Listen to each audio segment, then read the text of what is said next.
Por favor, me dicen si todos ven la presentación que tengo en pantalla. Es una presentación de fondo amarillo con letras azules que dice métodos numéricos. Si todos la ven, podemos empezar. Muy bien. Entonces, para empezar, quiero presentarme. Mi nombre es Jorge Roberto Pérez Monroy. Voy a estar a cargo del curso de métodos numéricos en este semestre. Y soy ingeniero en sistemas, egresado de la Facultad de Ingeniería de la Universidad de San Carlos de Guatemala, ya hace algún tiempo. Los dos correos que vamos a tener como contactos para cualquier situación que ustedes necesiten, pues son dos. El correo de la universidad, que es jprsm1@miumg.edu.gt, y tengo uno personal que es jrgprzumg@gmail.com.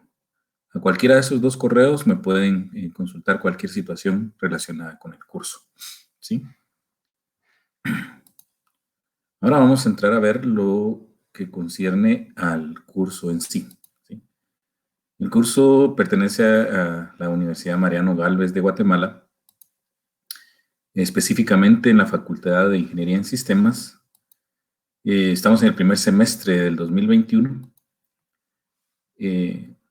Además, estamos en el centro El Naranjo. Cuando estemos físicamente, pues allá nos veremos. En el centro del Naranjo, el curso que vamos a llevar tiene código 021 y se llama Métodos Numéricos. Tiene como prerequisitos 70 créditos, ¿sí? Quiere decir que ustedes que están llevando este curso, pues son de estudiantes que van a la mitad de la carrera, más o menos, ya están bastante adelantados. Eso me agrada porque los cursos de primer año son muy difíciles, los estudiantes son muy... algunos no están seguros, otros que se aburren, pero ya a este nivel del quinto semestre, pues ya son estudiantes que saben que van directamente a terminar su carrera y que son más serios, ya en el sentido de que toman las cosas con más seriedad. ¿Qué herramientas vamos a usar? Vamos a usar dos lenguajes de programación, C++ o C++, como quieran ustedes, y el otro se llama MATLAB. Entonces, yo les recomiendo que empiecen a buscar los instaladores de estas dos herramientas. C++ es muy sencillo, ese lo van a encontrar rápidamente. Ahora, MATLAB tiene varias versiones.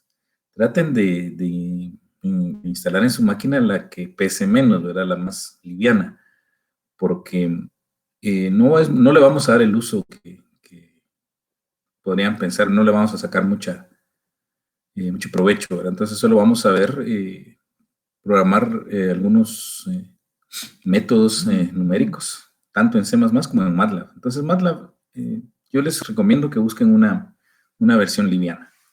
Yo tengo una instalada acá en mi máquina, pero es muy grande, solo el instalador tiene casi 8 gigas. Pero hay otras más livianas, entonces si ustedes pueden encontrarla, pues qué bien. Vamos a estar todos los sábados, la jornada de sabatina, y la sección A, que es con ustedes, vamos a estar de 7 de la mañana a 9 de la mañana. Aquí tengo yo la sección B y la sección C también, porque también con ellos voy a estar más tarde. Pero con ustedes nos queda de 7 a 9 todos los sábados. Si tienen alguna duda respecto de esto, por favor, a través del micrófono sería más práctico para no estar cambiando de pantalla. Si no tienen dudas, continuamos. Muy bien. ¿Cómo va a estar la distribución de la nota del curso? ¿Sí? Esto es bastante importante porque sufrió un cambio. Acá está la distribución. Primero vamos a tener un parcial. El primer parcial vamos a tenerlo con una ponderación de 10 puntos y el segundo con 20 puntos. Eso sigue igual, ¿sí? Los dos parciales tienen 10 y 20 puntos respectivamente. Lo que cambia es acá. Tareas y exámenes cortos, que vamos a tener uno semanal, un examen corto y una tarea semanales. Eso va a sumar 20 puntos. Y el cambio viene acá.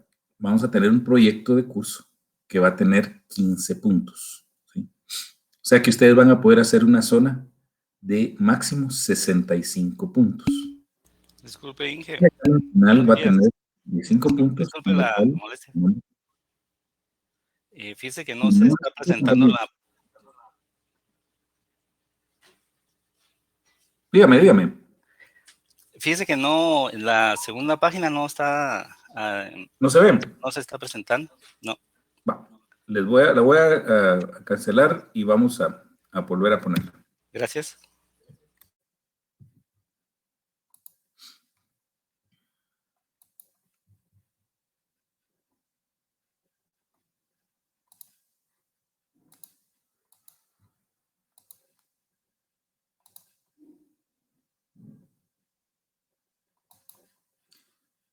¿Me dicen si la ven ahora? Sí, ingeniero, usted se ve. Ahora sí, muy bien. Les decía que el primer parcial tiene una ponderación de 10 puntos. El segundo tiene una ponderación de 20 puntos. Tareas y cortos tiene también 20 puntos. Hasta ahí todo sigue igual. El cambio es que ahora vamos a tener un proyecto de curso que tiene asignados 15 puntos. Ese es el cambio. Por lo tanto, la zona que van a poder hacer es de 65 puntos. ¿Sí? El examen final tiene 35 puntos, con lo cual llegamos a los 100 puntos netos de la nota del curso. Entonces, si ustedes notan acá, los alumnos que así lo traten de hacer y aquellos que tengan la intención, pueden ganar el curso con zona. ¿Sí? Si en el semestre pasado, pues ya tuve la experiencia de que sí hay muchos alumnos que se preocupan por esto, ¿verdad? Esto les conviene definitivamente, para que al final ustedes no tengan que esforzarse mucho para el examen final. Muchos también, por ejemplo, tuvieron zonas de 50, 53, 55. Ya era poco lo que les faltaba para el final. ¿Sí? Como les digo, hubo quienes sí sacaron 61, 63 puntos de zona. Entonces, desde ahí ya tenían aprobado el curso. ¿Ya? Yo creo, yo veo realmente que esto es una ventaja para ustedes. ¿Sí? Y lo autorizaron. Entonces, pues lo vamos a poner en práctica. El proyecto de curso, pues no va a ser una cosa del otro mundo. Es una situación ahí que todavía no la he terminado de dar forma, pero no es nada complicado. Entonces, si ustedes se preocupan por sacar una buena nota en sus parciales, y más que todo, entregar tareas y exámenes cortos, ¿sí? Y hacer un proyecto decente, pues tienen la probabilidad de hacer una muy buena zona o incluso de ganar el curso con zona. Entonces, así va a estar distribuida la nota del curso. Tómenlo en cuenta para que al final del curso pues podamos ver que la mayoría, si no todos, yo quisiera que todos, pero si no, la mayoría, pues aprovechen esto. ¿Sí? 65 puntos de zona es algo que les ayuda. Entonces, quisiera saber si tienen alguna duda como para aclarar, si tuvieran alguna duda respecto de esta distribución de la nota. Yo sí, ingeniero. Dígame. Exámenes cortos, ¿cuántos va a haber? Fíjese que no es uno por semana, ¿sí? Entonces vamos a tener tantos exámenes cortos como clases tengamos. Son como 16. Ok, No sé si son 15 o 16 sábados. Entonces, vamos a tener exámenes cortos y tareas semanales. Los exámenes cortos y las tareas serán publicadas después de la clase, ¿sí? Por ejemplo, hoy a las 9 de la mañana se van a publicar en el área del curso el primer examen corto y la primera tarea, ¿sí? El primer examen corto, los exámenes cortos se publicarán el sábado y se entregan el lunes. a más tardar a la 1 de la tarde. Estos son exámenes que si estuviéramos en clases presenciales, los haríamos al final de la clase, ¿sí? Para entregarlos ese mismo día. Pero atendiendo ahí la solicitud del coordinador, pues se les va a dar más tiempo. Entonces, todos los exámenes cortos se van a publicar a las 9 de la mañana del sábado y se entregan el lunes a la 1 de la tarde a más tardar. Yo les sugiero que no lo estén entregando a la 1 menos 3 minutos, ¿verdad? Porque les puede fallar el sistema, algo ahí malo, ¿verdad? Entonces, mejor si lo entregan con tiempo de anticipación. Las tareas también van a ser publicadas a las 9 de la mañana del sábado, pero esas van a ser entregadas el próximo sábado a las 7 de la mañana a más tardar, ¿sí? Quiere decir que van a tener casi una semana. Entonces las tareas pues van a tener un poco más de trabajo que los exámenes cortos. Los exámenes cortos son muy sencillos y las tareas pues van a tener un poquito más de trabajo. Ahí quiero detenerme un poco porque para tareas y exámenes cortos, ¿sí? Yo necesito que sean en formato PDF, ¿sí? No voy a aceptar otro formato, porque hay quienes mandan las tareas en Excel, pero en Excel no me sirve. Solo PDF. Tomen nota de eso, por favor. En las tareas y exámenes cortos, solo PDF, no otro formato.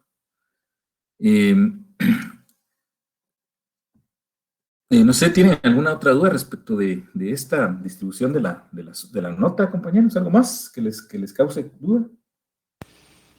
No, todo enterado. ¿Está bien? Muy bien. Entonces vamos a continuar. ¿Qué libro vamos a utilizar como bibliografía? Se llama Análisis Numérico. Los autores son Burden, Fires y la esposa de Burden, Annette. Y mejor si consiguen la 10ª edición. Eso está en la red. Pueden encontrar en formato PDF. Si no pueden encontrar la 10ª, pues la 9ª o la 8ª está bien porque es poca la diferencia, ¿sí? Entonces, si pudieran encontrar la 10ª, pues qué bien. Si no, cualquiera anterior es bien recibida. No es mucha la diferencia, no hay, realmente es mínima.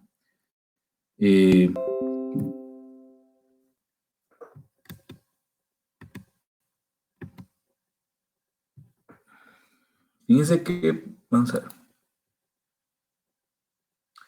Así es, Javier Andrés, la 10ª está en internet, ¿sí?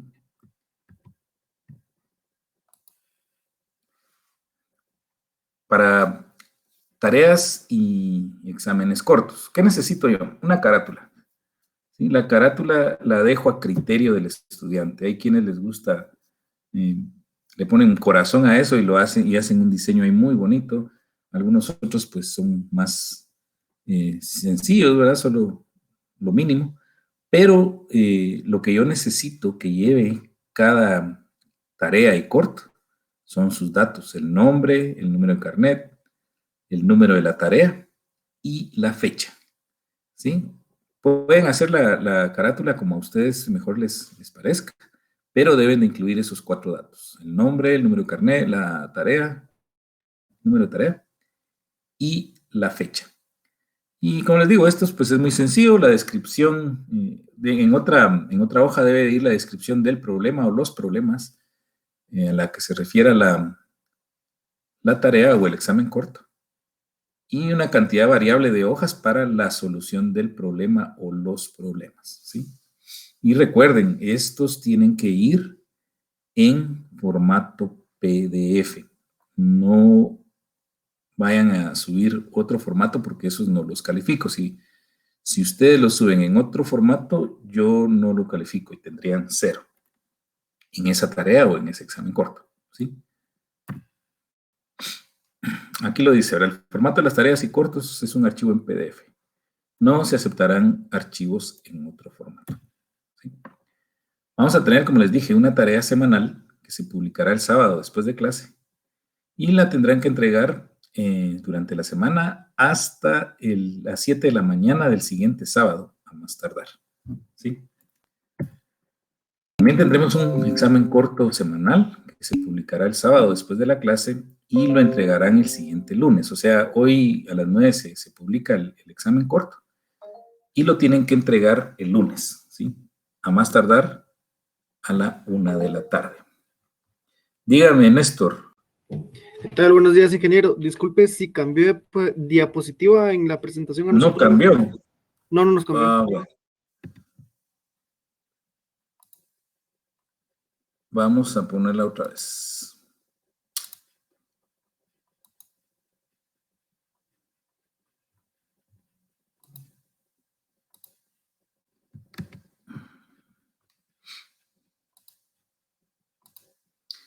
¿Ahora sí lo ven?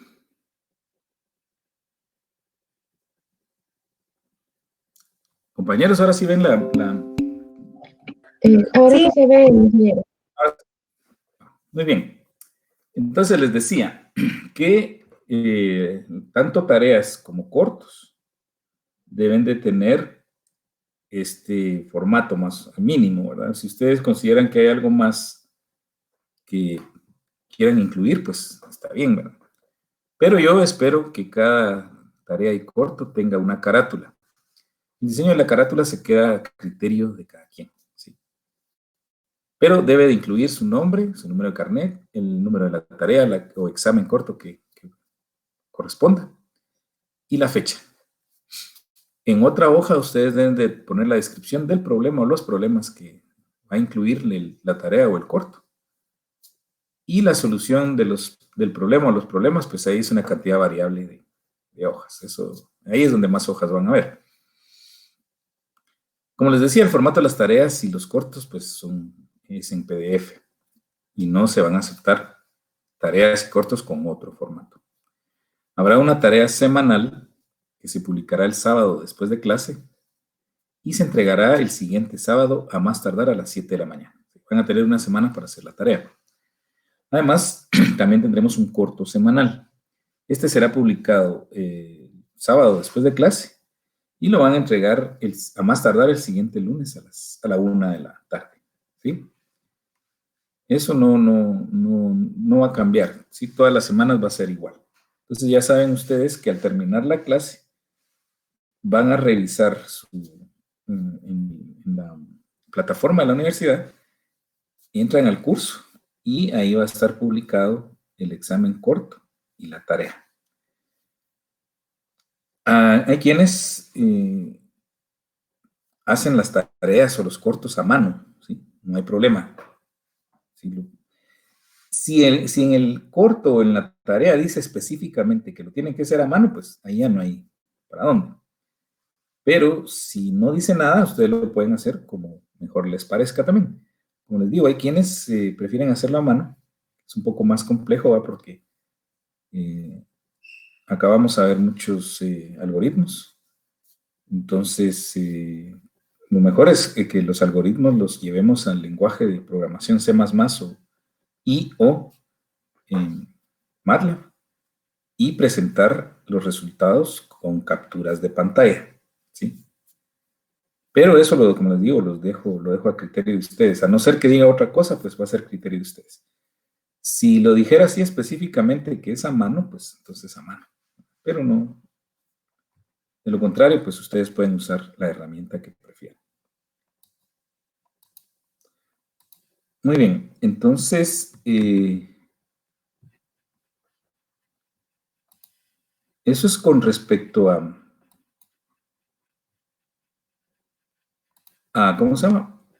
A la distribución de la nota, las tareas y los cortos, ¿sí? También quiero solicitarles algo. Por favor, para la próxima semana necesito que ya todos tengan fotografía en su perfil, ¿sí? La mayoría no lo tiene. Entonces, sí quisiera que todos tuviéramos una fotografía en nuestro perfil para que nos demos una idea de con quién estamos tratando, ¿sí? Si no ponen fotografía, pues es muy impersonal esto, ¿verdad? Y así se vuelve más impersonal todavía. Entonces les voy a agradecer si todos ponen su fotografía para la próxima semana. Entonces ya podría yo, cuando los mencione, por ejemplo, a Marvin Antonio, a Jonathan Alexander, a Esdras Mardoqueo, a Cristi Ailén, y con ellos pues me puedo dar una idea de con quién estoy hablando porque ya tienen fotografía. Pero los demás pues solo sale ahí una imagen que no da la idea de quién es. Entonces, por favor, pongan su fotografía para que sepamos más o menos, como les digo, con quién estamos hablando. Ahora vamos a hablar sobre cosas de la clase. Como ustedes saben, el periodo va de 7 de la mañana a 9, de 7 a 9 de la mañana. Entonces, tengo yo por costumbre que a las 8 de la mañana, o antes si se puede, dar 10 minutos de relajamiento, ¿sí?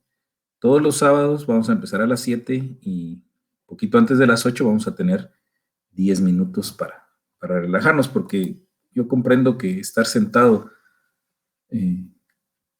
todo el día frente a la máquina, pues llega a ser tedioso. Entonces, lo mejor es que tengamos unos 10 minutos ahí de relajamiento para ahí que nuestra mente se distraiga un poco, ¿verdad? Y no estar solo con la clase. Este curso es un curso muy, muy sencillo, ¿sí? Su nivel de complejidad no es muy alto. Como ustedes ven ahí, tiene tareas y cortos, son la forma en que ustedes van a hacer su zona para poder aprobar el curso. Su nivel de complejidad no es muy alto. Entonces yo me imagino, supongo que vamos a tener un buen porcentaje de aprobados a final de curso. Yo me sentiría muy satisfecho si fuera el 100%, ¿verdad? Pero hay quienes insisten en no ganar. Entonces, yo espero que el grupo de ustedes pues no sea así, no tengan ese inconveniente de que no entregue tareas, que los cortos, que me fue mal en el parcial, que cosas así. Yo espero que todos ustedes tengan el final feliz de aprobar el curso al final del semestre. Y vamos a empezar la clase de hoy con otra presentación. ¿Sí? Ya más, no tienen ninguna duda respecto a lo que hablamos. Todavía estamos a tiempo Con respecto a los parciales, ingeniero, los exámenes, van a seguir siendo como el año pasado, que fueron entre semana y que nos daban 2 o 3 días para poderlos hacer. Sí, contra mi voluntad, así va a seguir siendo. Van a tener 4 días. Normalmente se va a publicar miércoles, ¿sí? Ajá. Y lo van a entregar sábado. Así nos dijeron, no nos han confirmado todavía, pero supongo que no va a cambiar. Ok. Sí, por eso les digo que tienen todo como para aprobar el curso. No veo yo mayor dificultad. Entonces, yo soy optimista y me gusta pensar que al final de semestre, 100% de aprobados. Ahora, si hay alguien que no quiera, pues voy a tener que ceder, ¿verdad? Entonces, si no hay otra duda, compañeros. No, bueno. Entonces vamos Yo a creo que ahí empezar. está todo claro. Muy bien, gracias, Juan Daniel. Vamos a empezar así de manera oficial.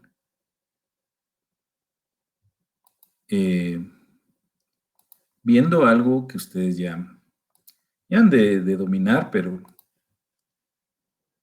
vamos a verlo porque es muy importante en este curso.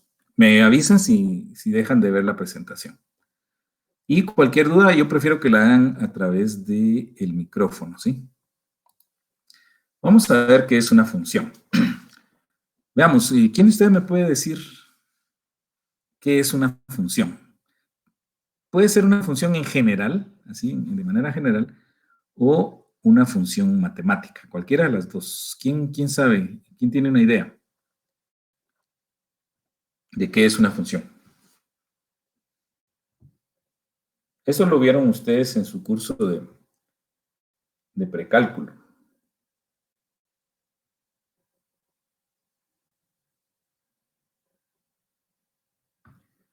¿Alguien, compañeros, podemos mencionar ahí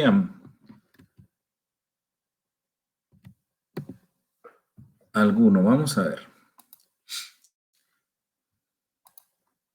Veamos, empecemos con las señoritas. Andrea Nicole. ¿Qué me puede decir usted acerca de lo que es una función?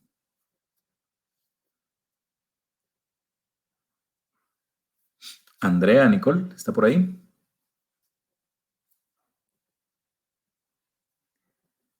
Vamos a ver otra persona. Carlos Alexander.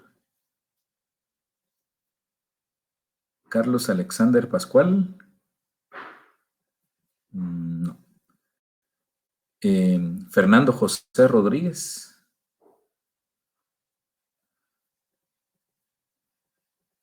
¿Alguien? Javier Alejandro o Javier Andrés. ¿Quién me puede decir qué es una función? O José Marcelo. O Londi Pamela. Marvin Antonio. Si no estoy mal, es una relación entre, ¿cómo se podría decir? Es una relación con la cual se obtiene de un dominio en donde se obtiene un rango. ¿Así es? Más o menos. Gracias. Mire, la base ahí es que una función es una relación. ¿Sí? Ok. Vamos a ampliarla más, pero quiero que participen otros compañeros. Rosaura Santiagos.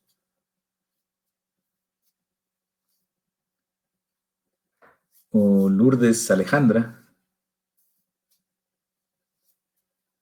O Julien Romero. Es una relación de dos magnitudes. ¿Quién está diciendo eso? No logré ver. ¿Quién fue?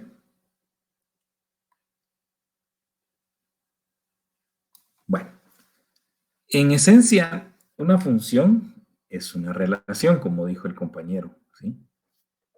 Una función es una relación, ¿sí? Vamos a ver acá específicamente qué es una función en el contexto matemático. Pues una función es una relación que se establece entre dos conjuntos de valores numéricos, que fue lo que dijo el compañero ahí más o menos, ¿verdad?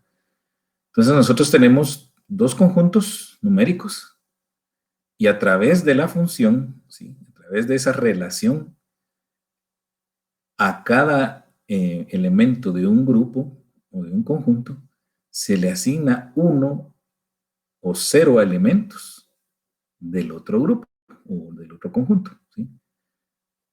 Básicamente, a través de la función, a cada elemento del primer conjunto se le asigna 1 y solo un elemento del segundo conjunto o ninguno, ¿sí? Vean, eso es bien importante. En una función es una relación que le asigna solo un valor o ninguno a cada elemento del primer conjunto, ¿sí? Una función no puede devolver dos valores para un mismo elemento, ¿sí? Ahí perdería su sentido, ¿sí? Entonces, la función solo va a devolver un elemento del segundo conjunto a cada elemento del primer conjunto. Y en algunos casos, pues, no hay elemento no hay ningún elemento del segundo conjunto para un elemento del primero, ¿sí? Entonces, nosotros tenemos dos conjuntos numéricos que pueden ser reales, pueden ser naturales, pueden ser enteros, pueden ser de cualquier clase de números que ustedes conozcan. Y a través de una función, pues los relacionamos los dos conjuntos numéricos. En algún caso, hay casos, por ejemplo, en el que el primer conjunto es conjunto de números naturales y el segundo conjunto es un conjunto de números enteros. Ahí vamos a ver ese ejemplo más adelante. Entonces, una función básicamente es una relación entre dos conjuntos. ¿sí? Y como estamos hablando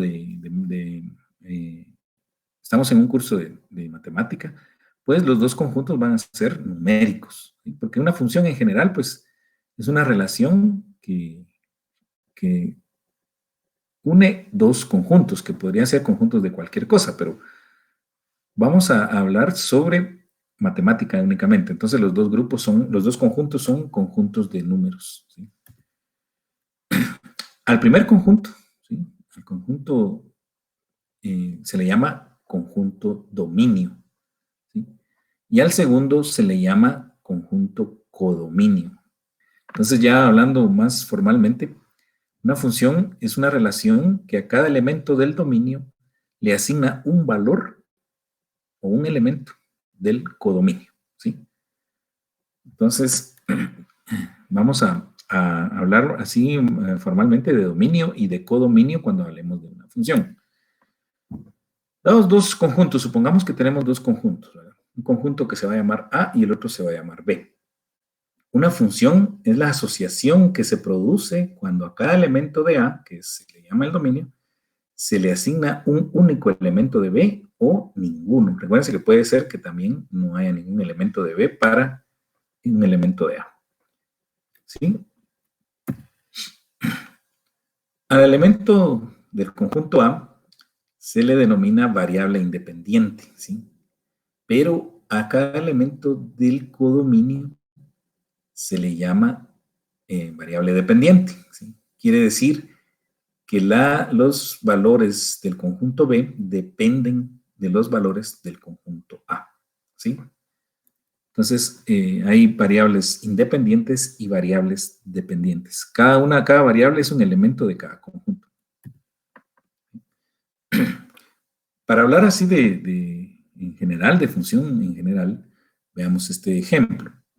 Supongamos que hay 10 personas y todos son hombres y están reunidos y están hablando de las familias de cada uno, específicamente de los hijos, ¿sí? Entonces vamos a tener una función que se llama cantidad de hijos y esta función le va a asignar a cada uno de estos 10 hombres una cantidad de hijos, la cantidad que tenga cada uno, ¿verdad? Entonces habrán, en ese grupo de 10 hombres, habrán quienes tengan uno, otros dos, algunos incluso podrán no tener hijos, entonces esos van a tener 0, ¿sí? Entonces a cada hombre le corresponde un número que indica cuántos hijos tiene, ¿sí? Cada uno puede tener 0 o más hijos. Ahí podemos ver que son números enteros positivos, ¿sí? No hay enteros negativos, ¿verdad? Porque un hombre no puede tener menos 3 hijos. Solo puede tener 0, 1, 2, 3 y hay quienes pues tienen muchos, ¿verdad? Entonces, es una relación. A cada hombre le va a tocar un número que va a representar la cantidad de hijos que tiene, que puede ser 0 o más, ¿sí? En este caso, el dominio está formado por los 10 hombres, ¿verdad? Esas son las variables independientes. Cada uno de esos 10 hombres es una variable independiente y el codominio está representado por la cantidad de hijos que tiene cada elemento de esos 10 hombres. O sea que el dominio va de 1 a 10, que son los 10 hombres, y el codominio van a ser enteros positivos, ¿sí? 0 o más. ¿Ya? Sigamos con el concepto de función. Numéricamente, nosotros podemos hablar de cálculos que podemos hacer. Por ejemplo, el área de un cuadrado. El área de un cuadrado pues, es la medida de su superficie expresada en una unidad determinada. Pueden ser centímetros, pulgadas, lo que nosotros consideremos. ¿Qué es lo que debemos de hacer? Pues ejecutar una función. Se volvió a perder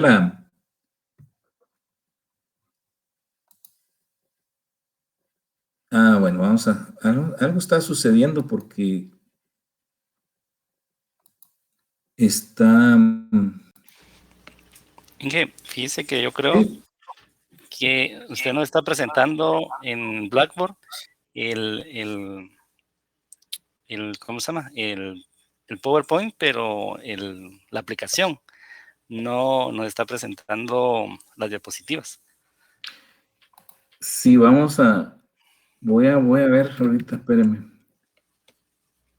Vamos a ver si lo podemos hacer de otra manera. ¿Sí?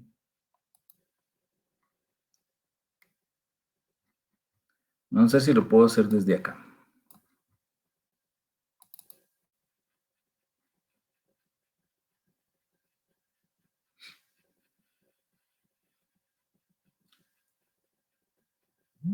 Sí, fíjense que el año pasado nunca me dio este problema. Pero la voy a compartir la presentación acá dentro de Collaborate Ultra. Lo que pasa es que al tratar de compartir un PowerPoint, Blackboard lo tiene que convertir a un formato que él sí reconoce. Y eso lleva tiempo. Lo está convirtiendo, pero como tiene varias hojas, varias presentaciones, ahí está. Sí, depende del tamaño del archivo, ¿verdad? Ajá. Sí. ¿Ahora sí lo ven? Sí, estamos viendo la primera, ¿verdad? Sí. Lo vamos a hacer así y... Sí, ahora sí cambió. Muy bien. Sí, cambió, gracias. Entonces estábamos diciendo de que numéricamente nosotros podemos calcular el área de un cuadrado. El área de un cuadrado ustedes saben que es muy sencilla de calcular. Lo que se hace es ejecutar una función que depende directamente de la medida de los lados del cuadrado, ¿sí? Esas son las variables independientes. La medida de los lados del cuadrado son las variables independientes, ¿sí? Y el área, pues depende de esas medidas. Por eso el área va a ser para calcular el área, pues necesitamos los lados, la medida de los lados para calcularle a través de un simple producto. La multiplicación de los dos lados, de la medida de los dos lados, nos va a dar el área del cuadrado, ¿sí? Entonces, el área depende directamente de la medida de los lados del cuadrado.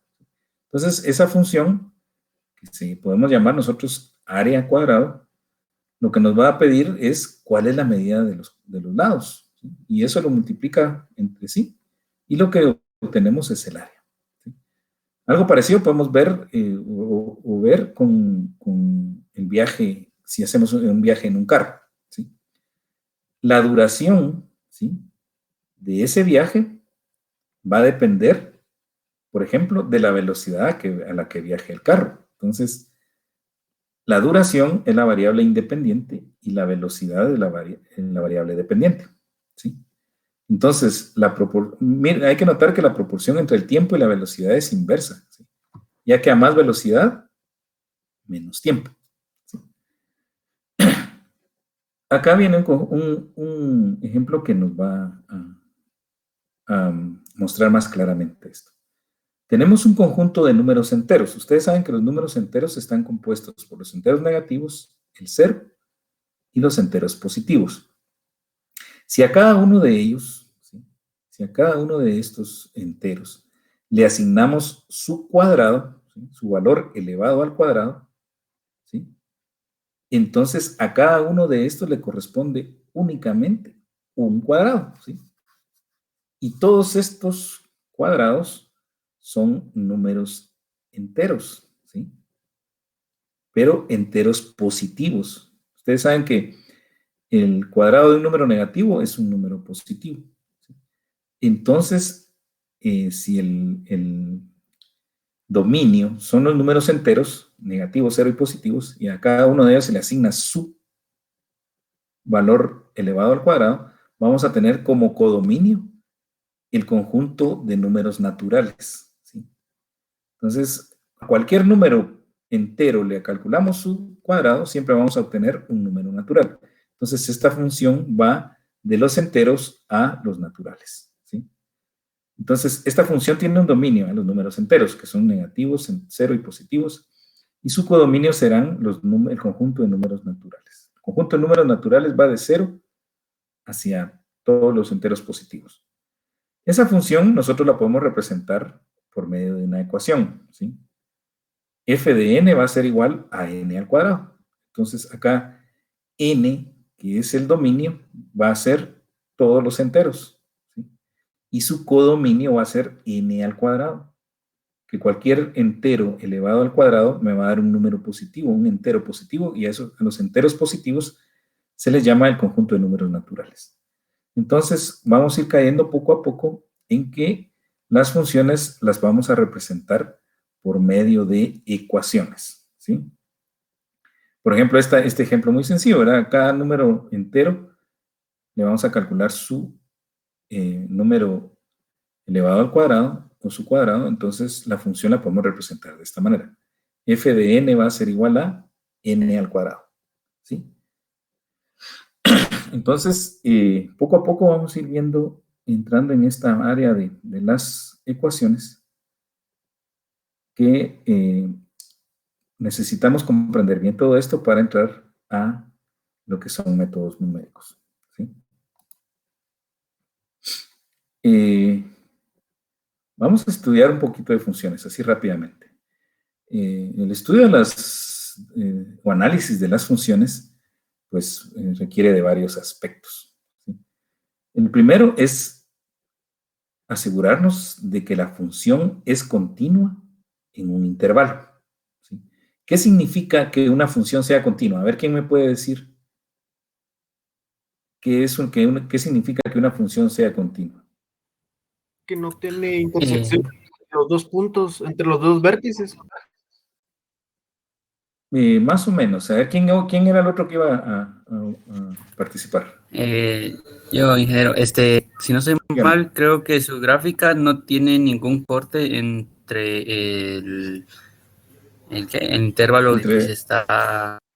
Sí, básicamente lo que significa que sea continua en un intervalo es que la función siempre tenga un valor del codominio para un valor del dominio, ¿sí? O sea, que no se trunque, como dijo alguien por ahí, ¿verdad? En el intervalo a, b, esa función siempre va a tener un valor. Eso es lo que significa que sea continuo, ¿sí? Pero vamos a ver qué tipos de funciones son continuas y hay algunas que no son continuas. Pero uno de los aspectos a estudiar en el análisis de las funciones es determinar que una función sea continua en un intervalo. Y eso es muy importante para los métodos numéricos. Si una función no es continua en el intervalo que se está tratando, el método numérico no va a funcionar, ¿sí? Nosotros tenemos que asegurarnos primero que la función sea continua en el intervalo, ¿sí? Aquí dice, como continua debemos entender los valores de x para los cuales existe la función f de x. O sea que para todos los valores de x del dominio siempre tiene que haber un valor en el codominio, f de x. En algunas ocasiones, pues, es más fácil encontrar los valores de x para los cuales no existe la función, ¿verdad? Cuando la función no es continua, pero ese no va a ser nuestro caso, ¿sí? Nuestro caso va a ser funciones continuas, ¿verdad? Pero no está de más saber que a veces es más fácil encontrar los valores para los cuales la función no existe.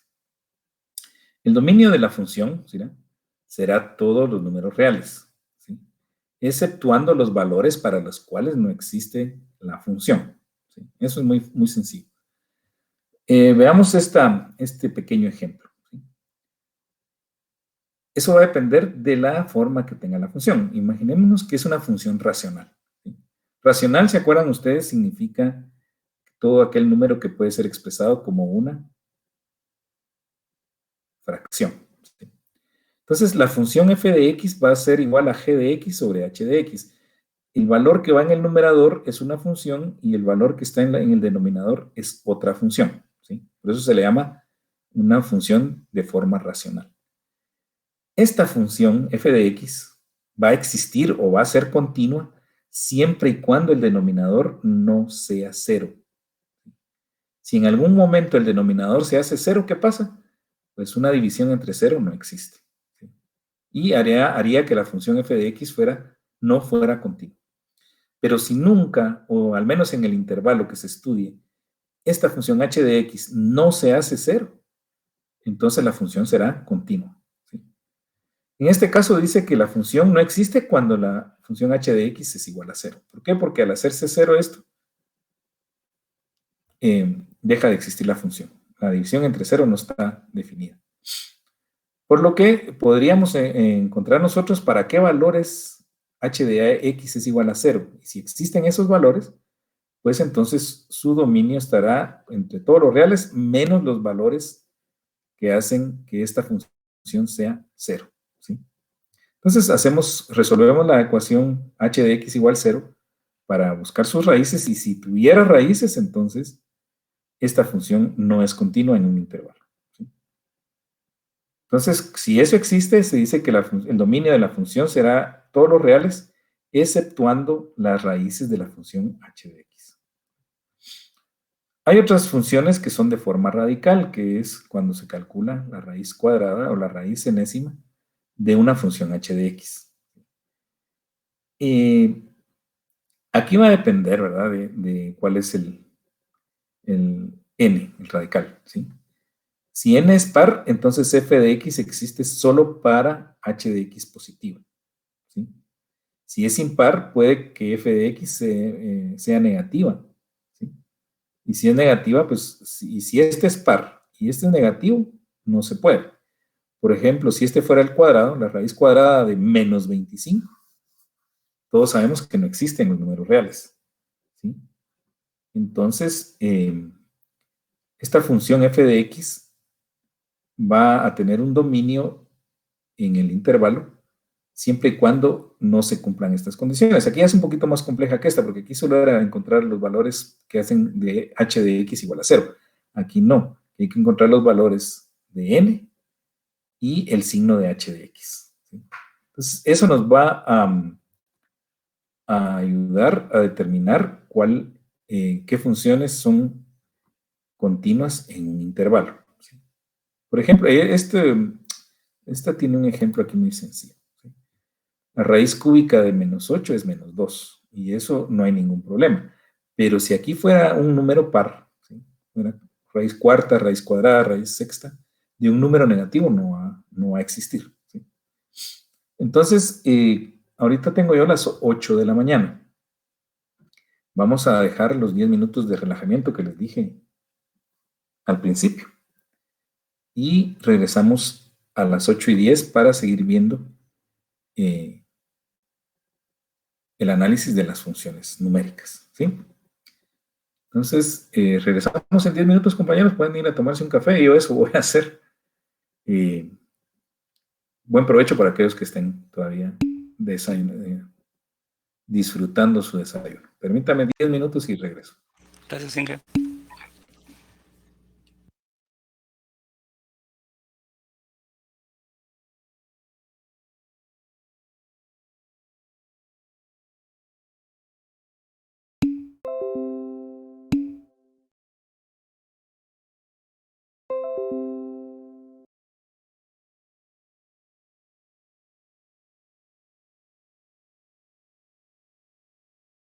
Una recta. Entonces tenemos nosotros acá y es igual a 3x más 2 y construimos una tabla de la siguiente forma para encontrar los valores de y dados los valores de x. ¿Sí? Recuérdense que x es la variable independiente y y es la variable dependiente. Y depende de x. Y acá dice, ¿verdad?, que y es igual a f de x. Por lo tanto, en algún momento ya nosotros no vamos a decir y es igual a algo, sino que vamos a decir f de x es igual a la expresión. Entonces la tabla se construye de la siguiente forma, tomando en cuenta que esta es la función que nosotros vamos a manejar, 3x más 2. Entonces tenemos aquí los valores de x, que es la variable independiente, ¿sí? Y vemos acá su valor de f de x, que es la variable dependiente, ¿sí? Cuando x es igual a menos 3, la función me devuelve menos 7. Entonces, este es un par, ¿sí?, un punto. Menos 3, menos 7. Cuando x es menos 2, la función es menos 4. Cuando x es menos 1, la función es menos 1. Cuando x es igual a 0, la función es 2. Cuando x es igual a 1, la función es 5. Y cuando x es igual a 2, la función es 8. Y cuando x es igual a 3, la función es 11. Todos estos son puntos, ¿sí?, x y y. Estos puntos nosotros los ubicamos en el plano cartesiano, ¿sí?, aquí están. Y vemos que es una recta, ¿verdad? Al unir nosotros todos estos puntos, lo que vamos a obtener es una línea recta, ¿sí? Que es lo que tenemos acá. Y aquí a la derecha dejé yo los puntos para que veamos. Entonces la función, la gráfica de la función es esta línea en color azul. ¿Sí? Esa es la gráfica de la función. ¿Qué función? 3x más 2. F de x es igual a 3x más 2. ¿Sí? Entonces, aparte de eso, yo quiero que ustedes noten que la línea en azul, ¿sí?, pasa tocando al eje X. ¿Sí? Si ustedes lo ven acá, en este punto, la gráfica de la función, que es esta línea en azul, toca al eje X. Así se dice, ¿verdad? Toca al eje X. Y eso, ¿sí?, a ese punto se le llama raíz de la función. Y el curso de métodos numéricos trata sobre raíces. Entonces, es el punto donde la gráfica de la función toca al eje X. ¿Cómo encontrar ese punto? ¿Sí? Entonces, aquí dice, anotar que la recta pasa tocando al eje X. En ese punto, para ese valor de X, f de X es igual a 0. ¿Sí? Aquí. Pero, ¿cómo saber cuál es ese punto? Y de eso trata este curso, en la primera parte de este curso, encontrar raíces de funciones. Entonces, a ese punto se le llama raíz de la función, y en este caso, como tenemos una función lineal, encontrar ese punto es muy sencillo. F de x es igual a 3x más 2, en donde, ¿para qué valor de x, f de x es 0? Eso es muy sencillo de ver para esta función, ¿no? Tenemos que y es igual a 3x más 2. Pero sabemos que en ese punto y o f de x es 0. ¿Sí?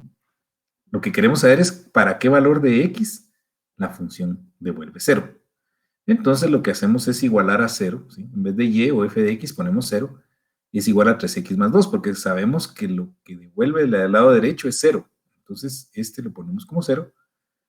Y decimos 0 es igual a 3x más 2. Entonces despejamos x, ¿sí?, para obtener su valor, y al despejar x obtenemos que x es igual a menos 2 tercios. ¿Sí? Quiere decir que en x igual a menos 2 tercios la función devuelve 0. ¿Sí? Y la función está la raíz está en el punto x igual a menos 2 tercios. ¿Sí? Si ustedes quieren pueden hacer la prueba, pueden sustituir menos 2 tercios acá y van a ver que les devuelve 0. Pero esto es muy sencillo porque es una función lineal. ¿Sí? Hay otras funciones, por ejemplo, las funciones de grado 2, ¿sí?, que tienen esta forma, y es igual a x cuadrado más bx más c. ¿Para qué valores de x, ¿sí?, la función devuelve 0? Para eso nosotros tenemos la solución que se llama ecuación cuadrática. Esa todos ustedes la han trabajado en alguna ocasión. ¿Sí? ¿Qué forma tiene la ecuación cuadrática? Pues esta. X es igual a menos b más menos raíz cuadrada de b cuadrado menos 4 veces a por c. Todo eso dividido 2a. A, b y c se refieren a estos factores que acompañan que están en la ecuación. ¿Sí? A, b y c. Y acá dice más menos. ¿Sí? Significa que van a haber dos soluciones. Porque los polinomios de grado 2 tienen 2 raíces. Los polinomios de grado 3 tienen 3 raíces. Los polinomios de grado 5 tienen 5 raíces. ¿Ya? Pero como es una función de grado 2, tiene 2 raíces. Y aquí hay una más y aquí hay otra menos. Así encontramos las 2 raíces de cualquier función de grado 2. ¿Sí? Por ejemplo, si f de x fuera x cuadrado más 4x menos 5, aquí a tiene el valor de 1, b 4 y c tiene menos 5. ¿Sí? Entonces es de sustituir esos valores en esta expresión y encontramos las 2 raíces. ¿Sí? Está aquí, ¿verdad? Ya sustituyendo los valores está esto. Y al resolver esta expresión, la primera para más y la segunda para menos, obtenemos que para x igual a menos 5 y x igual a 1, la función devuelve 0. Y está aquí en la gráfica de la función, ¿verdad? En x menos 5, vean, el valor de la función es 0, o el valor de y, si ustedes lo quieren así, y para cuando x es igual a 1 sucede lo mismo. En los puntos menos 5,0 y 1,0 están las raíces de la función que vimos.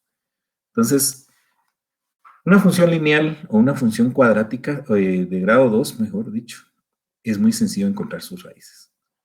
Por lo tanto, no van a ser objeto de estudio de este curso. Esto es solo para que nosotros veamos qué es una raíz, ¿sí?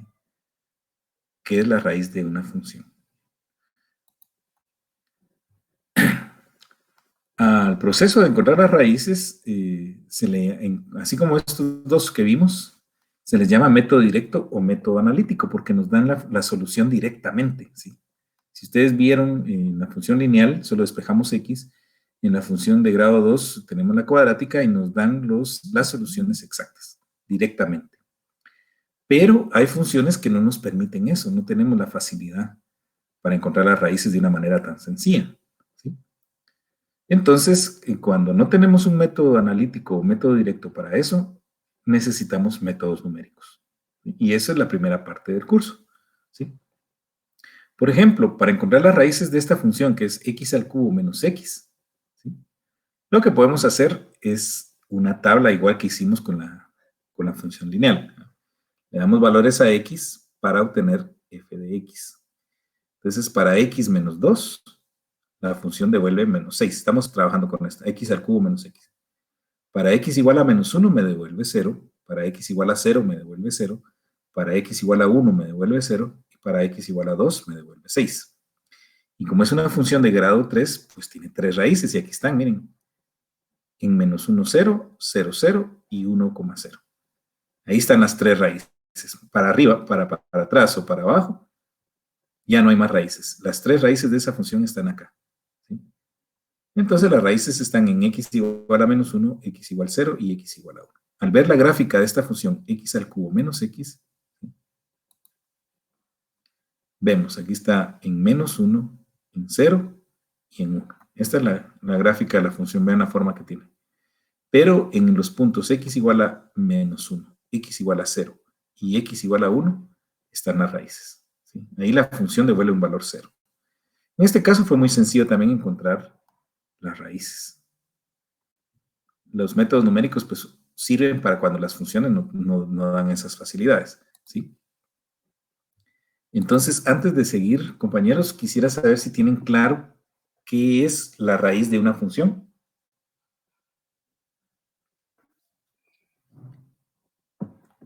¿Sí? Quisiera saber si no hay ninguna duda, compañeros.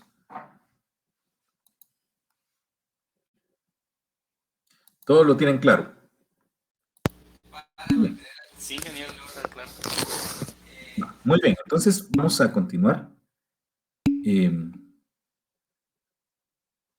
con el siguiente tema. Algoritmos, ¿sí?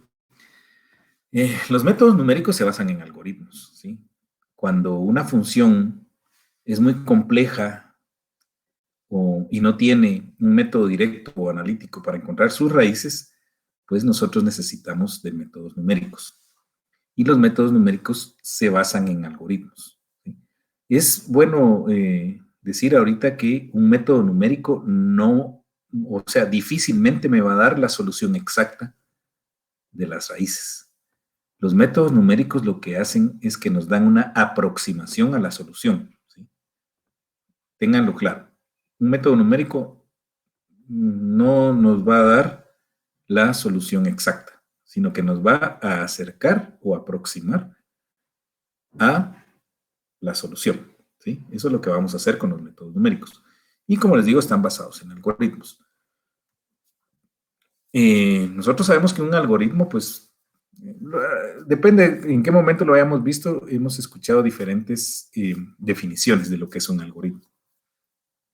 Pero para nuestros intereses vamos a decir que es una serie de instrucciones o reglas bien definidas. Además, esas instrucciones están ordenadas y son finitas. Y estas instrucciones, con esas características, nos van a permitir realizar una actividad a través de ciertos pasos sucesivos, fíjense pues que no generan dudas, a quien deba realizar dicha actividad. ¿Sí? Eso es algo bien importante. Si alguien tiene dudas de un algoritmo, pues mejor resuelva primero las dudas y después sigue.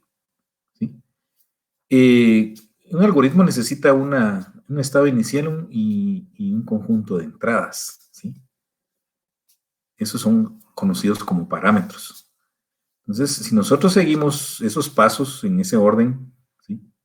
Pues vamos a llegar a un estado final. Desde un estado inicial, con unas entradas que nos den, y siguiendo esos pasos que se definieron arriba, vamos a llegar a un estado final y, por lo tanto, vamos a obtener la solución al problema. Aquí hay varias definiciones de lo que es un algoritmo, ¿sí?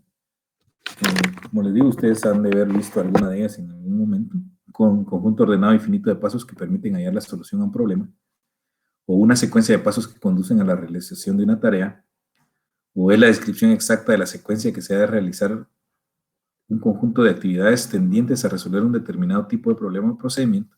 Y así vamos a encontrar muchas definiciones de lo que es un algoritmo. Y todas son válidas. Pero para nuestros intereses, como les digo, vamos a decir que es una serie de instrucciones o reglas bien definidas. Fíjense, pues deben de estar bien definidas esas instrucciones. ¿Sí? Además, las instrucciones deben de ser finitas, no pueden ser infinitas, porque entonces nunca terminaríamos. Tienen que estar ordenadas y nos deben de permitir realizar una actividad mediante la repetición, o sea, pasos sucesivos que no generen dudas para quien lo vaya a realizar. ¿Sí? Aquí tenemos varias descripciones, entonces ustedes ya conocen algunas. Es cuestión de que nos apeguemos a lo que dice arriba para poder completar nuestros métodos numéricos. Aquí hay otras, vean. Conjunto de reglas que permiten obtener un resultado determinado a partir de ciertas reglas definidas. Descripción precisa de una sucesión de instrucciones que permite llevar a cabo un trabajo en un número finito de pasos. Aquí básicamente hay que ver que todo tiene que ser ordenado, tiene que ser finito, no debe dar lugar a dudas, debe tener una entrada para obtener una salida. Entonces los algoritmos son los que nos van a servir para este curso. Aquí hay otras definiciones sobre que son más formales. Ustedes pueden leerlas y darse una idea bien clara de lo que es un algoritmo. ¿Sí? Vean esta última, conjunto finito de pasos definidos, estructurados en el tiempo y formulados con base en un conjunto finito de reglas no ambiguas que proveen un procedimiento para dar solución o indicar la falta de esta a un problema en un tiempo determinado. Porque los métodos numéricos a veces fallan. ¿Sí? Entonces no se encuentra la aproximación a la solución, entonces falló el método.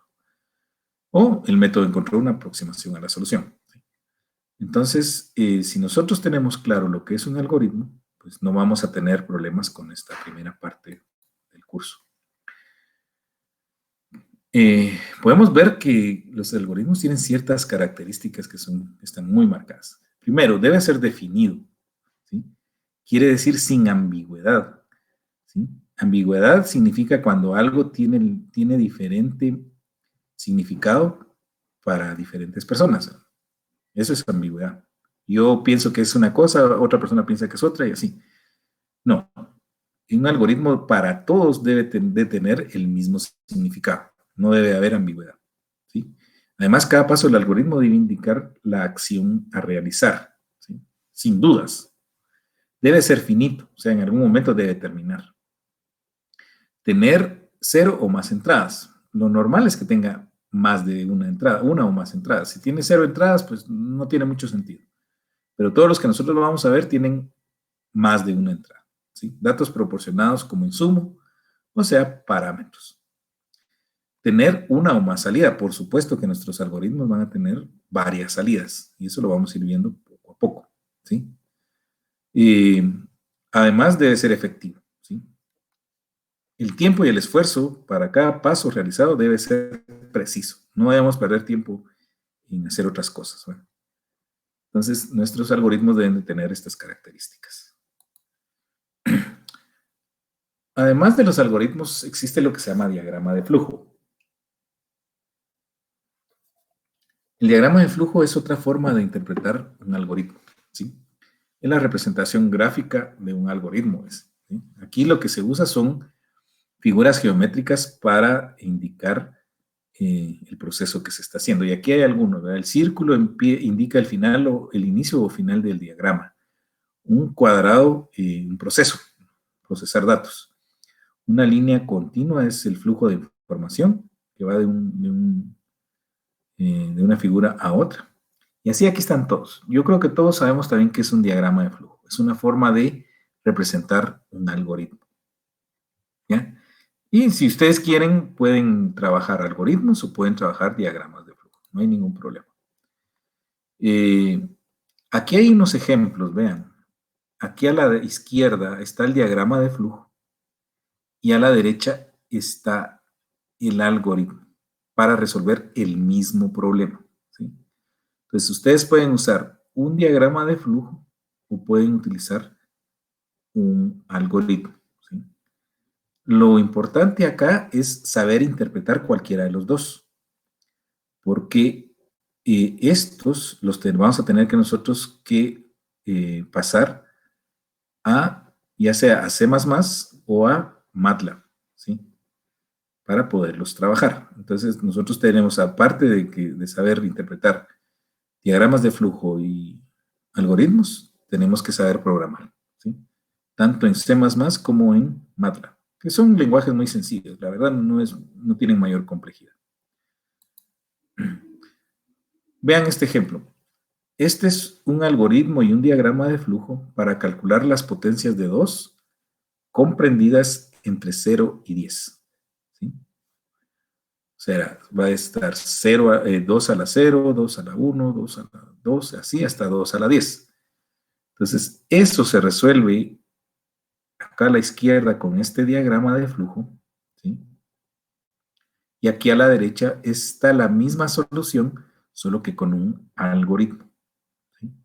Ustedes saben que los algoritmos tienen la ventaja de que no tienen un lenguaje así estricto. Nosotros podemos poner las instrucciones como nosotros mejor nos parezca, siempre y cuando no produzcan ambigüedad, como les digo, ¿verdad? Un algoritmo no tiene que ser ambiguo. Entonces, dos formas de resolver un mismo problema, por medio de un diagrama de flujo y por medio de un algoritmo. Aquí hay otro ejemplo, ¿sí?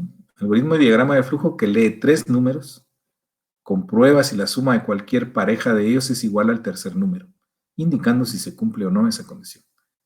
Aquí está el algoritmo en el lado derecho y aquí está el diagrama de flujo en el lado izquierdo. ¿Sí? Entonces ustedes pueden ver que resolver un problema depende de nuestra habilidad. Algunos serán más diestros en diagramas de flujo, otros lo serán en algoritmos. Lo importante es saber resolver el problema. Y más importante aún, traducirlo a un lenguaje de programación, que en este caso va a ser C++ y MATLAB. ¿Ya? Entonces, no sé, compañeros, ¿tienen alguna duda respecto de lo que hemos visto, tanto de algoritmos como de diagramas de flujo? Ninguna Inge, todo bien, Todo claro. claro. Entonces veamos lo que sigue.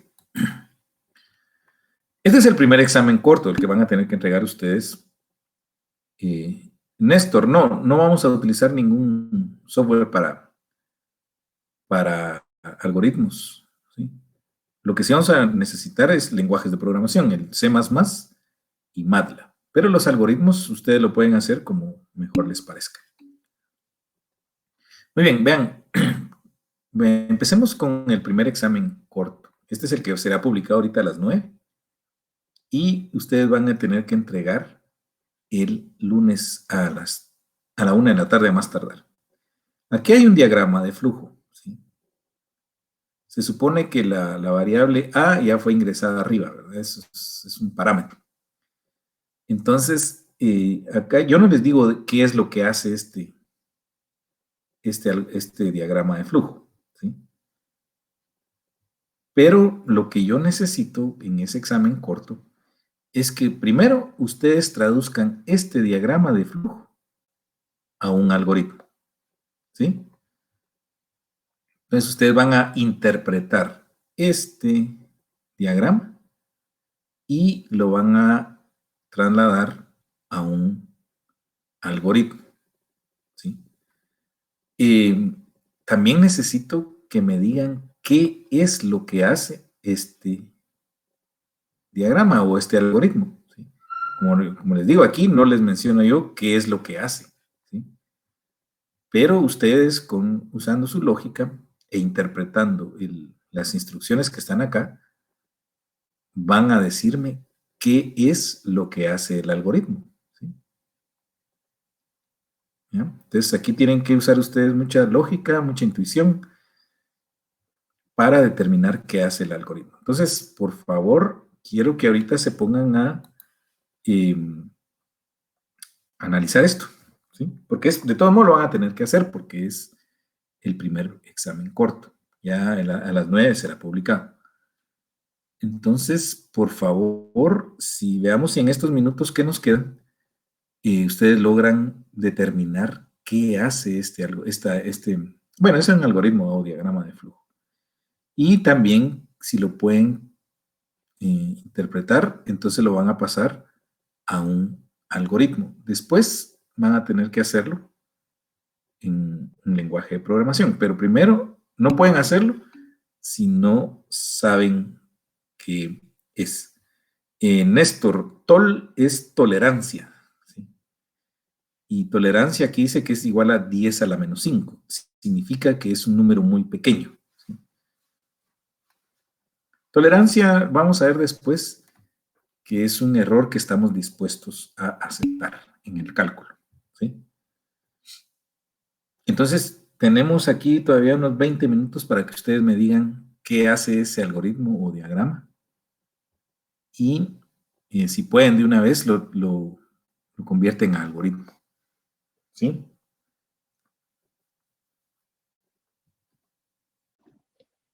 Disculpe, ingeniero, es que mi monitor no tiene muy buena resolución. ¿Es posible hacer un poquitito más grande? Más grande, con mucho gusto. Se los voy a poner con la presentación, pero ahí sí ya no va a haber problema de que se pierda porque va a ser la última.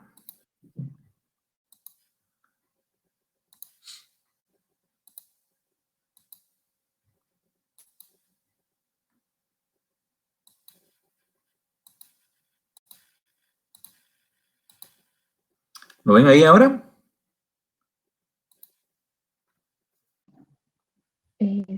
Sí se ve, pero no está la presentación en pantalla completa. Compañera. ¿Sí? Al lado, ¿qué? Izquierdo, en la parte superior, hay unos controles donde nos permite hacer zoom. Ah, sí, tienes razón. Puede hacerle zoom en el extremo superior izquierdo. Ahí dice acercar o alejar.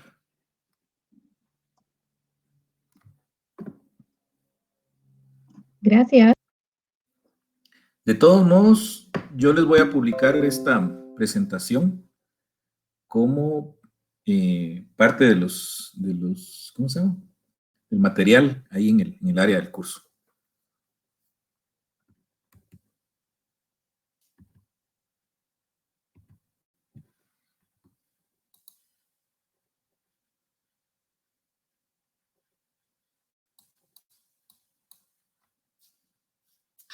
Javier Andrés, sí, el lunes. Ustedes tienen hasta el lunes a la 1 de la tarde para entregar este examen corto. Y vamos a ver, Néstor, ¿prefieren que lo deje como está ahorita o lo regreso a como estaba antes? Mejor como estaba antes. Ok. Gracias. No tenga pena.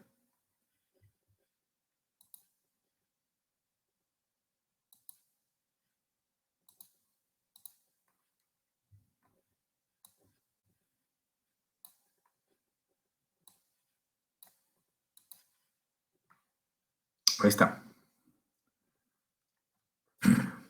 Entonces pueden hacer zoom para acercar o alejarlo, ¿verdad?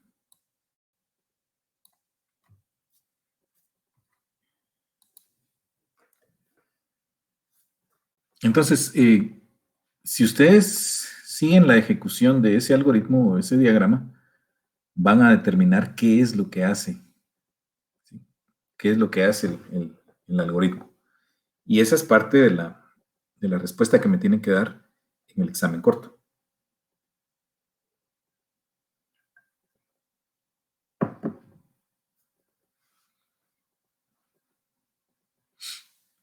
¿Alguien tiene alguna duda sobre cómo interpretar el diagrama? ¿Todos saben qué significa la F y la V? La F que está acá y la V que está acá, ¿todos saben qué significa? ¿Falso y verdadero? Ajá, la F es de falso y la V es de verdadero. El rombo, ¿sí?, significa decisión, ¿verdad? Decisión. Los rectángulos son procesos.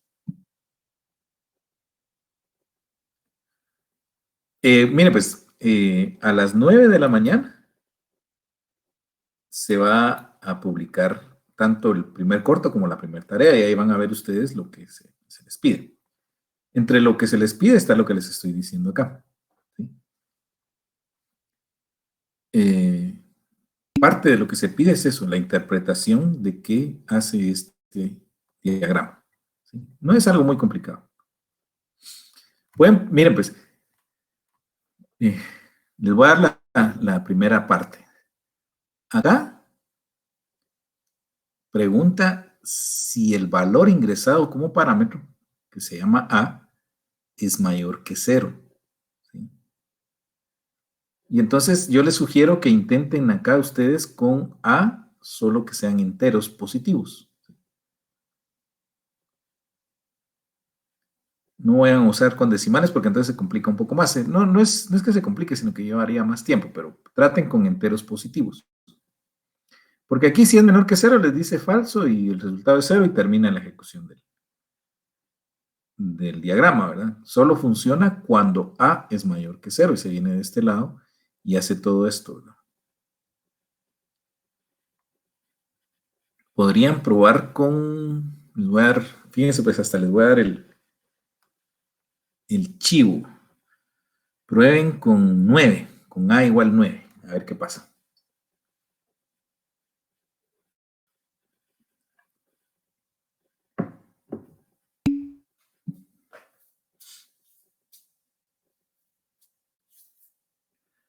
Vamos a ver, Néstor, ¿cuál es el primer proceso? En este que estoy, donde dice tol igual a 10 a la menos 5 y x es igual a medios.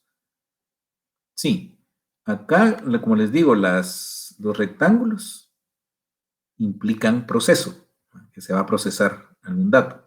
Aquí se procesan dos datos.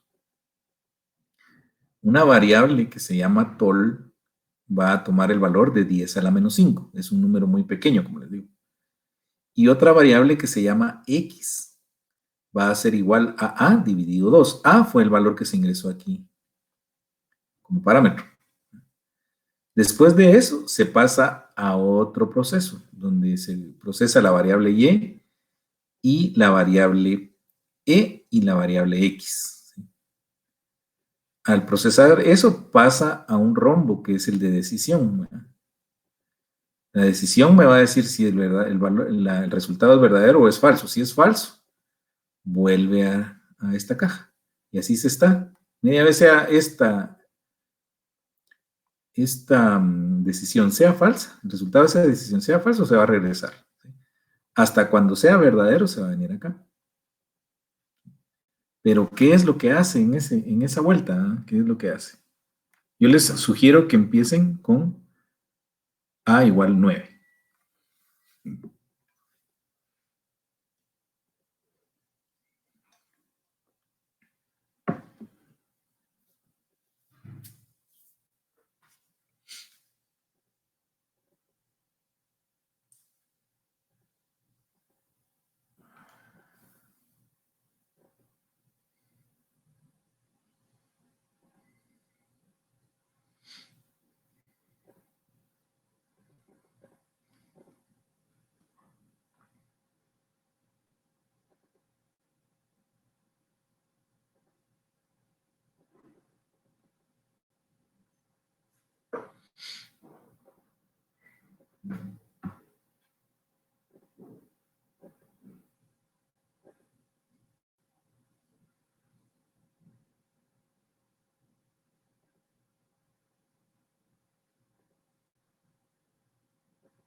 ¿Alguien ya tiene alguna idea, compañeros, de qué es lo que hace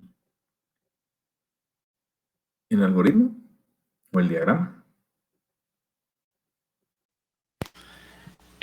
Yo aún estoy operando con A igual a C. Dele.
Yo creo que calcula la tolerancia, o sea, hasta dónde tolera la ecuación para que X sea igual a Y, No, ¿no? no. La respuesta usted la va a encontrar en X, ¿sí? En la variable X. Yo La veo que busca tolerancia, una igualdad. ¿perdón? ¿Busca una igualdad? No. Fíjense, pues, la tolerancia solo es un error que estamos dispuestos a aceptar, ¿sí? La respuesta la va a dar la variable X. Si ustedes se dan cuenta acá en el primer proceso, a X le asigna el valor de A sobre 2, ¿sí? A es el número que ingresamos. Yo les sugiero que sea 9. ¿Sí? Entonces aquí sería X sería igual a 9 sobre 2. Y con esos valores entra a... Este es un ciclo repetitivo, ¿sí? Calcula un valor Y basado en X, vean, aquí está X más A sobre X dividido 2. A siempre va a ser el valor que ingresamos. A no cambia. Lo que va cambiando es X. ¿Sí? Y a esta variable E calcula el valor absoluto de Y menos X sobre Y. Y a X le asigna el valor de Y aquí abajo. Luego pregunta si este valor E, ¿sí?, es menor que la tolerancia. La tolerancia es 10 a la menos 5. Si todavía no es menor, regresa, ¿eh? Si es falso, y vuelve a calcular. Hasta cuando E sea menor que la tolerancia, entonces sale por acá y da el resultado y es igual a X. Eso es lo que hace el diagrama, pero ¿qué proceso hace? Eso es lo que yo quiero saber.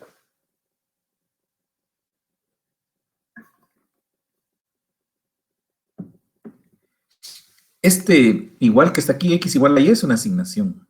A X le asigna el valor de Y que acabamos de calcular acá.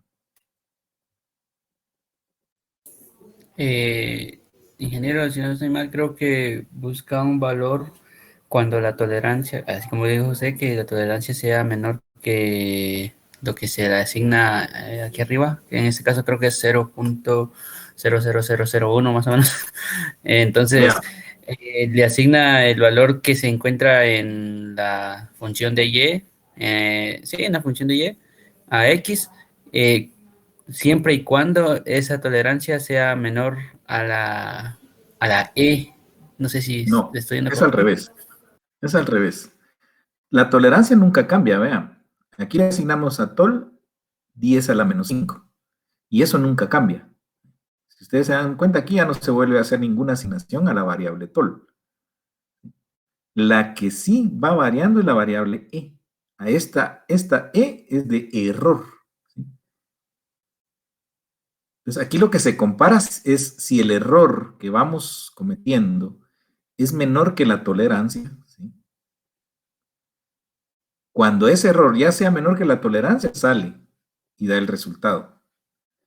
Cuando el error todavía no es menor que la tolerancia, regresa y vuelve a procesar, y vuelve a procesar, y vuelve a procesar.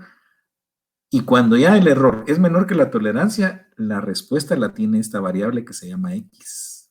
Resultado es igual a x. ¿Ya? Entonces, ¿qué es lo que hace en este ciclo repetitivo? Intentaron con 9. A igual a 9, ¿verdad? Entonces, ¿es 9 mayor que 0? Sí, es verdadero. Entonces, tolerancia es igual a 10 a la menos 5. X es igual a 9 sobre 2. ¿Cuánto es 9 sobre 2? 4.5. Y entra al ciclo repetitivo. Y va a ser igual a 4.5 más 9 sobre 4.5, todo eso dividido 2. Y el error va a ser a este valor que nos acaba de dar, y, menos 4.5 sobre el valor que acabamos de tener de y en su valor absoluto. Ingeniero, disculpe. Lo del valor absoluto se me escapa ahorita. ¿A qué se refiere con esto? ¿Qué es el valor absoluto? El valor absoluto es el valor sin signo. ¿Sí? Si a usted le da menos 5, su valor absoluto es 5. ¿Sí? Y si le da 5, pues el valor absoluto sigue siendo 5. ¿Sí? Eso es lo que dice Antonio Rafael. Quitarle el signo. Ajá. A mí el resultado de X me dio 13 cuartos y el resultado del error me dio 5 treceavos. No pero sé si en la primera vez que lo procesó. Ajá. Y pueden dar negativos. Sí.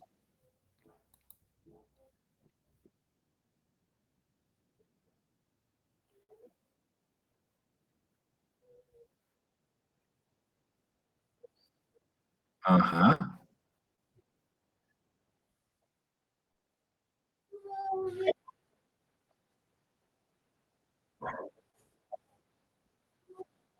Ajá. Sí. Vean, ¿qué es 10 a la menos 5? Es 0.12345. Eso es 10 a la menos 5. ¿Sí? 0.00001. Eso es 10 a la menos 5. Entonces, estamos nosotros dispuestos a aceptar un error que esté dentro de este rango. Eso es lo que controla la variable e.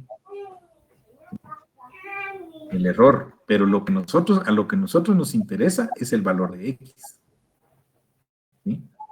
Aquí lo que hace esto, si ustedes ingresan como a igual a 4, a igual a 9, o a igual a 25, o a igual a 36, o a igual a 49, les digo estos números porque serían exactos. ¿Sí?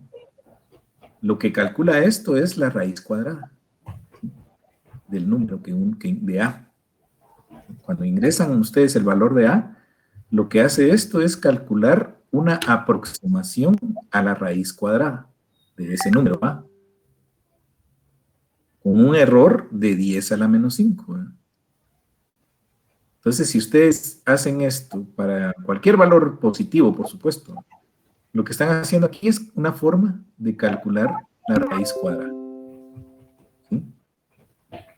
Y algo así es lo que vamos a trabajar nosotros en la primera parte del curso. ¿Sí? Métodos numéricos para encontrar raíces. Y va a tener una forma parecida a esta. Entonces, y vamos a tener que aprender a manejar tolerancias, trabajar,